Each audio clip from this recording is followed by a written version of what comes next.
Bonjour et bienvenue sur Périscola. Je suis Yann-Gaël Nadeau-Girardin, professeur d'histoire géo au collège Jean Massé. Sur cette chaîne, vous trouverez des capsules vidéo des cours pour les collégiens, que ce soit les classes de 6e, de 5e et de 3e. La vidéo du jour va porter sur le thème d'histoire de la classe de 3e, l'Europe, un théâtre majeur des guerres totales entre 1914 et 1945. Nous allons donc nous intéresser au premier thème d'histoire de la classe de 3e, l'Europe, un théâtre majeur des guerres totales. Et nous allons plus particulièrement nous intéresser au chapitre 1 de ce thème, portant sur les civils et militaires dans la Première Guerre mondiale. La problématique à laquelle nous allons tenter de répondre est la suivante. Comment l'Europe est-elle bouleversée par la Première Guerre mondiale ? Et pour tenter de répondre à cette problématique, nous allons voir dans un premier temps la violence des combats, dans une guerre longue et mondiale. À la suite de l'assassinat, le 28 juin 1914, à Sarajevo, de François Ferdinand, l'héritier du trône d'Autriche-Hongrie, l'engrenage des alliances entre États provoque en août 1914 une guerre générale en Europe, opposant la Triple Alliance, composée de l'Allemagne, de l'Autriche-Hongrie et de l'Empire ottoman, à la Triple Entente, France, Angleterre et Russie. Le conflit commence par une guerre de mouvement, c'est-à-dire une phase offensive de la guerre durant laquelle d'importants mouvements de troupes ont lieu, sur le front ouest comme sur le front est. À la fin de l'année 1914, aucun camp n'ayant réussi à emporter la victoire, les fronts se stabilisent. Débute alors une guerre de position, c'est-à-dire une phase défensive de la guerre durant laquelle les troupes se terrent dans des tranchées. Les armées s'enterrent dans des tranchées le long d'un front qui va de la Suisse à la mer du Nord. Toutes les tentatives pour percer le front se soldent par des échecs, comme en 1916 lors des batailles de Verdun et de la Somme. Les États-Unis, eux, entrent dans la guerre en 1917, tandis que la Russie en sort. En 1918, la guerre de mouvement reprend.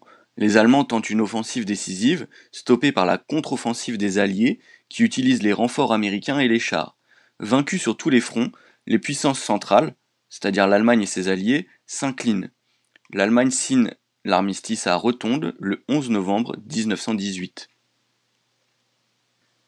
Le traité de Versailles du 28 juin 1919 met un point final à la Grande Guerre en déclarant l'Allemagne seule responsable de la guerre. Elle perd des territoires et doit payer de lourdes réparations, notamment à la France, mais considère ce traité comme un diktat, une humiliation. Dans cette seconde sous-partie, nous allons nous intéresser plus particulièrement aux tranchées que nous avons évoquées brièvement dans la première sous-partie. Au front, les soldats lancent régulièrement des assauts vers les tranchées ennemies où ils se battent à la baïonnette et au couteau. Ils vivent dans la boue et souffrent du manque d'hygiène. On trouve des rats, des poux. Ils parviennent à tenir grâce à leurs camarades et à leurs relations avec l'arrière, en envoyant des lettres ou en obtenant des permissions. Durant l'année 1917, usés par la guerre, certains régiments refusent de partir au combat, c'est ce qu'on appelle des mutineries. La Première Guerre mondiale repose essentiellement sur l'armement. L'artillerie fait plus de 75% des morts de la guerre. Les canons, de plus en plus puissants, bombardent régulièrement les tranchées ennemies. On invente de nouvelles armes, obus à gaz, mitrailleuses, lance-flammes, mines. Et à la fin de la guerre, les premiers tanks apparaissent et l'aviation commence à être utilisée pour les bombardements. Alors ce développement de l'artillerie fait de la Première Guerre mondiale une guerre très meurtrière. Près de 70 millions de soldats ont été mobilisés pendant la guerre, des Européens et des Américains, mais aussi de nombreux hommes venus des colonies, comme les tirailleurs sénégalais ou les 50 000 Indochinois. La guerre a fait environ 10 millions de morts et 6 millions de mutilés, qu'on appelle les gueules cassées. La génération du feu a été traumatisée par la guerre. Les soldats ont été habitués à tuer, ce qui explique en partie la violence qui suit la guerre dans plusieurs pays. Dans le même temps, beaucoup d'anciens combattants adhèrent aux idées pacifistes après la guerre, surtout en France. Alors si la guerre est un traumatisme pour des millions d'hommes, elle va aussi bouleverser la société. La guerre de 1914-1918 est la première guerre totale, qui mobilise toutes les ressources de l'État et toute la population. Pour répondre aux commandes des États, une partie de l'industrie se reconvertit dans la production d'armes. Dans les champs et dans les usines, les femmes remplacent les hommes partis au combat. Pour acheter des armes et entretenir les troupes, les États augmentent les impôts et lancent des emprunts auprès des populations et des banques américaines. prêter à l'État devient un devoir citoyen. Afin que les civils gardent le moral, les États font de la propagande de guerre, pour les convaincre que la guerre est juste et que la victoire est proche. Les communiqués militaires sont positifs.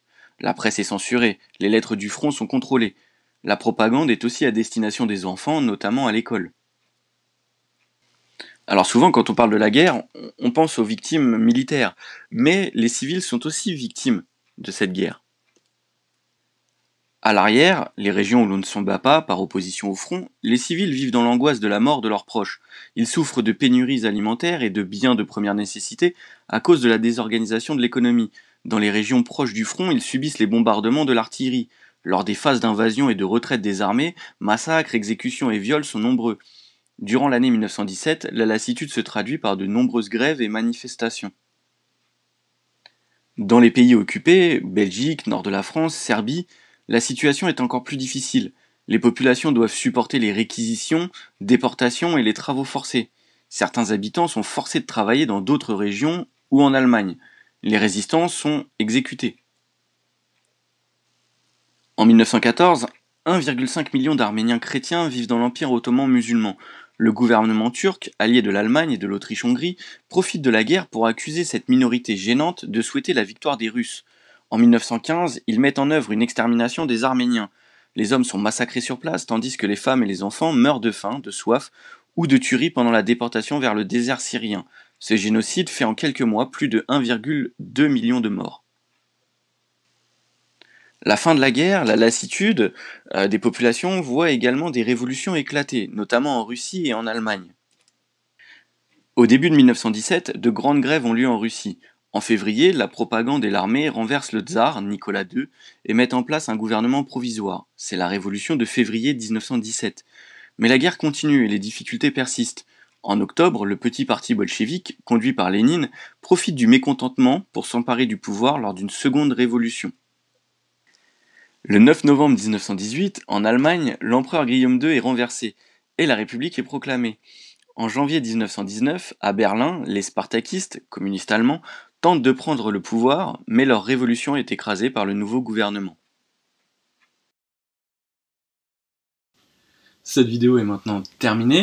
Je vous invite à vous abonner à la chaîne YouTube, à mettre un petit pouce vert si ça vous a plu, ou tout autre commentaire si vous souhaitez en faire. Je vous invite également à vous abonner à mon compte Twitter si vous voulez suivre un peu l'actualité d'Histoire Géo et des cours en général. Et je vous dis à bientôt.